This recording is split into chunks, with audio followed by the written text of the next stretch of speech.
బుడమేరు నది. ఆ నది పైనున్న రెగ్యులేటర్ 11 గేట్లు ఎత్తకపోతే చంద్రబాబు ఇల్లు మునిగిపోతుంది. అందుకే రాత్రికి రాత్రే ఎత్తేశారు. దీంతో వరద వచ్చింది. ఇవన్నీ వైకాపా అధినేత మాజీ ముఖ్యమంత్రి జగన్ వరద బాధితులను పరామర్శించిన సమయంలో చేసిన వ్యాఖ్యలు. ఇది విన్న వారంతా ఆశ్చర్యానికి గురయ్యారు. నా ఆరోపణల్లో అసత్యం ఎక్కడ ఉందని ఆయన ప్రశ్నించడంతో మరింత విస్తుపోయారు. ఎక్కడ బుడమేరు, ఎక్కడ కృష్ణా? బుడమేరు నది కాదు, వాగు, ఓ డ్రైన్. కృష్ణా జీవనది. డ్రైన్లో నీరు నదిలో పడితే సీఎం చంద్రబాబు ఇల్లు ఎలా మునుగుతుందో మరి అని జగన్ మాటలకు జనం నవ్వుకుంటున్నారు. మాజీ సీఎం జగన్ విజయవాడలోని పాత రాజరాజేశ్వరిపేటలో బుధవారం వరద బాధితులను పరామర్శించే కార్యక్రమం సినిమా షూటింగ్ను తలపించింది. కాలనీ ప్రధాన రహదారిపై నుంచి 500 మీటర్ల దూరం కూడా వెళ్లకుండానే పరామర్శ పూర్తి చేసి వెళ్లిపోయారు.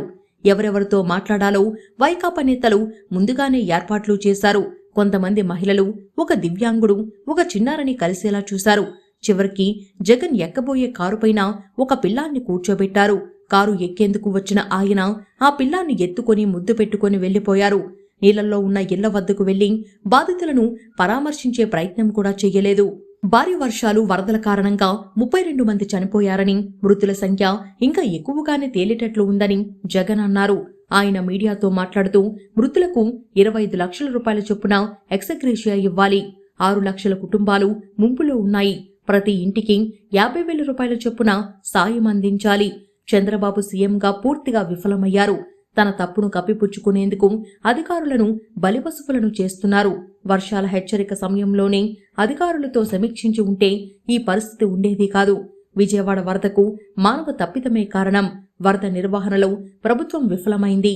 సీఎం చంద్రబాబు ఇల్లు మునిగిపోయినందునే ఇంట్లో ఉండటం లేదు. నిద్ర పట్టగే రాత్రి 2-3 గంటలకు విలేకరుల సమావేశాలు పెడుతున్నారు. ఎక్కడా పునరావాస కేంద్రాలు ఏర్పాటు చేయలేదు. బుడమేరు నదిపై వెలగలేరు రెగ్యులేటర్ ఉంది. దీని గేట్లు ఎవరు ఎత్తారు? అవి ఎత్తకుండా ఉంటే చంద్రబాబు ఇల్లు మునిగేది. నీళ్లు తిరుక్కుంటూ చంద్రబాబు ఇంటికే వెళ్లేవి అని పేర్కొన్నారు. బుడమేరును గత 5 ఏళ్లు పట్టించుకోలేదన్న విలేకరుల ప్రశ్నకు సమాధానం చెప్పకుండా దాటవేశారు.